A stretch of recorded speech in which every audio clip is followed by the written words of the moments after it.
Shalom, shalom, shalom. Bienvenue à notre émission Parole de vie. Aujourd'hui, mes bien-aimés, notre thème s'intitule le principe de la sémence et de la récolte. Le principe de la sémence et de la récolte. Mes bien-aimés, nous devons savoir que l'homme, quand il est créé, il a en face de lui deux choix, soit le bien ou soit le mal. Et dans chaque choix qu'il fait, il y a les conséquences qui surviennent. Pour celui qui choisit par exemple le bien, il y a des conséquences qui vont venir par rapport au bien. Et celui qui choisit le mal, il va vivre les conséquences de ce qu'il a fait comme choix. C'est pourquoi, mes bien-aimés, pour faire un très bon choix, nous sommes appelés à passer un certain nombre d'étapes. La première étape, c'est de pouvoir prier, demander la sagesse et l'intelligence auprès du Seigneur, que le Seigneur seul puisse nous guider afin que nous puissions réussir dans notre choix pour réussir le bien. Et d'autre part, nous avons aussi la lecture de la Bible.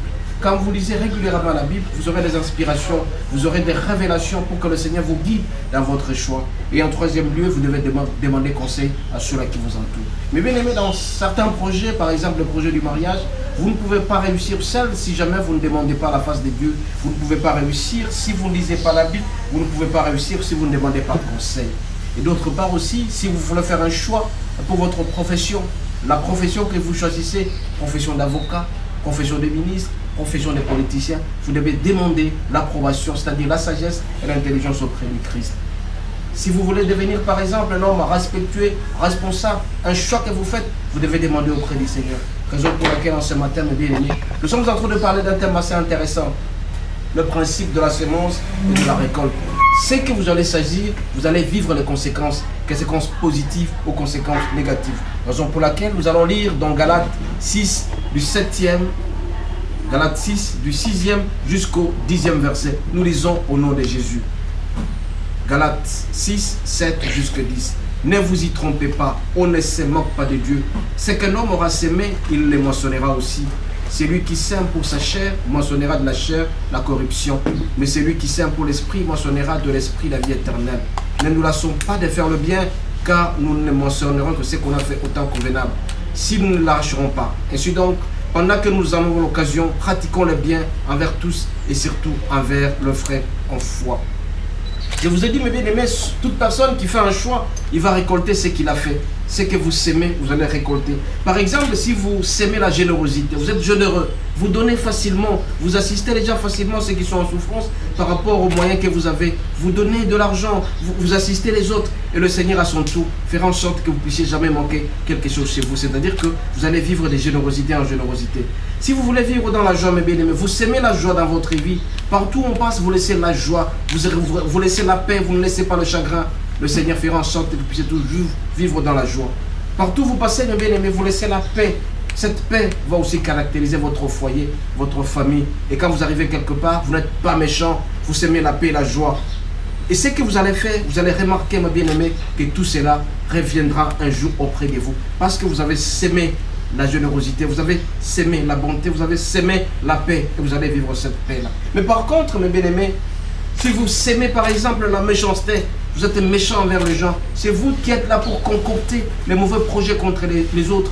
Vous accusez facilement, vous insultez facilement, vous mentez facilement. Mais bien aimé, vous allez vivre ce que vous avez fait. Si vous sémez par exemple l'impudicité, vous allez vivre les conséquences de l'impudicité. Parce que l'impudicité a ses conséquences. Entre autres, vous avez la maladie qui peut débarquer, la mort qui peut débarquer, le change de démons peut être là, et ce sont les conséquences, parce que ce que vous allez s'aimer, c'est ce que vous allez récolter. Les conséquences de l'impudicité sont nombreuses. Nous avons dit que, d'abord, la première conséquence, c'est que le Dieu peut vous frapper directement parce que c'est une colère proche. Deuxième conséquence sur l'impudicité, Dieu va enlever la grâce qui est en vous. Vous aviez par exemple l'habitude d'obtenir 10 francs, 20 francs, mais vous allez arriver à un certain moment, tout cet argent disparaît parce que la destination est inconnue. Et puis, en plus de cela, vous allez assister à ce qu'on appelle le change des démons. Et les démons de l'impudicité, les démons de la pauvreté, tout ça qui vont débarquer. Deuxièmement, mes bien-aimés, si vous faites l'excès de table, celui qui mange beaucoup, il pourra tomber malade un jour. Celui qui vit dans l'ivrognerie, ce sont les conséquences de l'ivrognerie. Il boit régulièrement, il sera malade, il va tomber malade à temps et contre temps. Voilà un peu ce que l'homme aura sémé. La parole de Dieu déclare dans Galates 6, verset 7 que ce que l'homme aura sémé, il les moissonnera. Donc tout ce que nous allons faire, que ce soit la méchanceté, que ce soit l'impudicité, que ce soit l'ivrognerie, le vol, le mensonge, si vous êtes là pour mentir régulièrement, attention, un jour, on va aussi vous mentir, vous allez sentir très mal. Et pour l'homme, par exemple, qui pense qu'il peut prendre toutes les femmes qu'il a trouvées au monde, il prend la femme d'autrui. Si vous prenez la femme d'autrui, soyez sûr et certain, soyez rassurés qu'un jour, on prendra votre femme. Et ces jours-là, vous serez très furieux, vous n'aurez que votre dent pour grincer et votre bouche vous plairait. Parce qu'on ne sait ce qu'on aura fait. Un homme qui prend la femme d'autrui, un jour, on prendra aussi sa femme. Et ça ne sera pas seulement un homme, ça sera être 3 ou 4.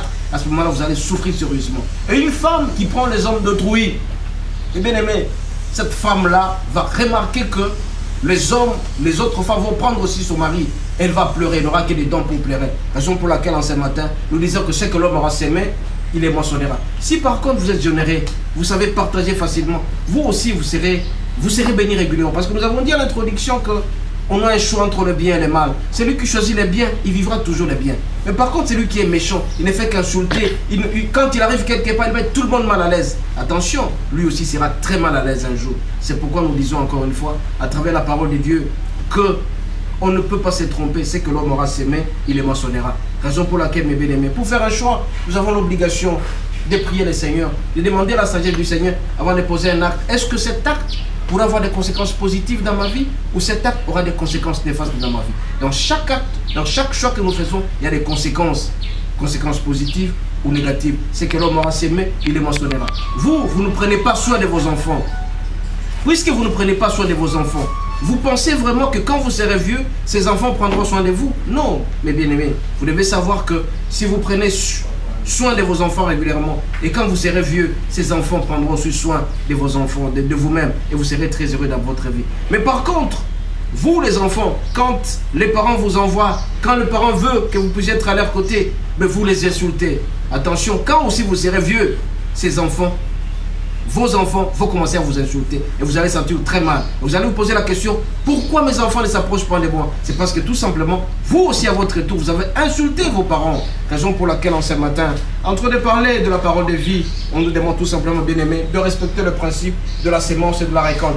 Ce que nous allons faire dans notre vie, c'est que nous allons vivre. Mais seuls, nous sommes incapables. Il n'y a que le Saint-Esprit seul qui peut nous guider à cet effet. Il n'y a que le Saint-Esprit seul qui peut nous aider à aller de l'avant pour faire en sorte que nous puissions récolter favorablement ce qu'on a semé.